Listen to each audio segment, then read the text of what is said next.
अस्सलाम वालेकुम दोस्तों। अच्छा जी, उस सवाल का जवाब आ गया जो हर बंदा पूछ रहा था कि बिजली कब आएगी, बिजली कब आएगी। जी हाँ, जो अथॉरिटीज़ हैं उन्होंने बता दिया है कि अगले 4 घंटों में ग्रेजुअली जो है वो दोबारा से रिकवर होना शुरू हो जाएंगी पावर आउटेजेस जिन जिन इलाकों में है।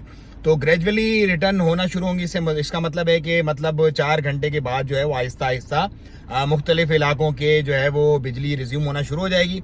और क्योंकि बहुत बड़ा आउटेज है, समझ लो ये एक, तो इसको रिकवर होने में थोड़ा सा ज़्यादा टाइम लग जाएगा, कंप्लीटली रिकवर होने में। लेकिन 4 घंटे के बाद ग्रेजुअली जो है वो आपकी बिजली वगैरह आना शुरू हो जाएंगी।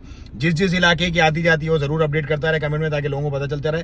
और जो सिग्नल्स वगैरह का प्रॉब्लम होता, मेरी पहली वीडियो जो मैंने बनाई थी सिग्नल के ऊपर ही खड़ा हुआ था उस वक्त में, वो पुलिसमैन वहां पर जो है वो मैनुअली चलाने के लिए खड़े कर दिए। वैसे तो वॉलंटियर्स निकल के खड़े हो गए थे अल्हम्दुलिल्लाह, और उन्होंने ट्रैफिक चलाना शुरू कर दी थी। लेकिन अब प्रॉपर पुलिसमैन जो है उन सिग्नल्स वगैरह पे खड़े कर दिए गए हैं, जो कि ट्रैफिक के निज़ाम को जो है वो अपना प्रॉपर तरीके से चला रहे हैं। और इंशाल्लाह अल्लाह खैर करेगा। लेकिन मैं आपको एक मशवरा दूंगा कि अपनी जो बैटरीज वगैरह हैं और जो अपने बैकअप्स वगैरह हैं उनको थोड़ा बचा के रखें, क्योंकि यहाँ पर आपको पता है बिजली के बिना गुजारा जो है वो थोड़ा सा मुश्किल होता है।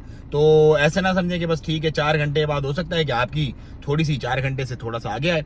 तो उस हिसाब से अपनी एक तरतीब बना के रखें कि जिसको आपने पैनिक ना हो और आप परेशान ना हो। और दूसरा, आपने हमेशा एक काम करना होता है जो मैं जरूर करता हूँ कि सुबह निकलने से पहले पहले अपनी टैंकी जो है ना वो मैं फुल करवा लेता हूँ, ताकि मुझे फ्यूल का प्रॉब्लम ना हो। अब अगर खुदा ना खास्ता मेरा मोबाइल वगैरह रिचार्ज नहीं होता, या चार्जिंग जैसे कि मैंने अभी लगाई हुई है, तो मैं गाड़ी स्टार्ट करके भी अगर गर्मी है तो एसी में बैठ सकते हैं, कहीं जाना है तो मूव कर सकते हैं। क्योंकि पेट्रोल स्टेशन जो हैं उनके अंदर भी वो जो मशीन्स वगैरह होती हैं वो भी इलेक्ट्रिसिटी पे ऑपरेटेड होती हैं। बैटरी बैकअप्स यहाँ पर इतना नहीं होता।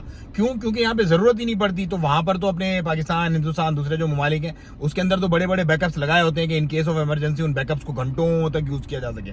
लेकिन यहाँ पे क्या होता है कि पेट्रोल भी मिलना जो है वो पंप्स वगैरह बहुत सारे बोलते हैं यार हमारे पास बैकअप नहीं है, तो अब पेट्रोल आपको नहीं मिलेगा। तो ये छोटी छोटी चीज़ें होती हैं, हैबिचुअल होती हैं, कभी कभी होती हैं, तो लेकिन उनसे बड़े सबक मिलते हैं। तो आप बेहतर है कि इन चीज़ों का ख्याल रखें अपना, और अपना बहुत ख्याल रखें। मजीद अपडेट्स में आपको शेयर करता रहूँगा इंशाल्लाह। मुझे तो इजाज़त, वीडियो को ज़्यादा शेयर करें और चैनल को सब्सक्राइब करें। अस्सलाम वालेकुम रहमतुल्लाह।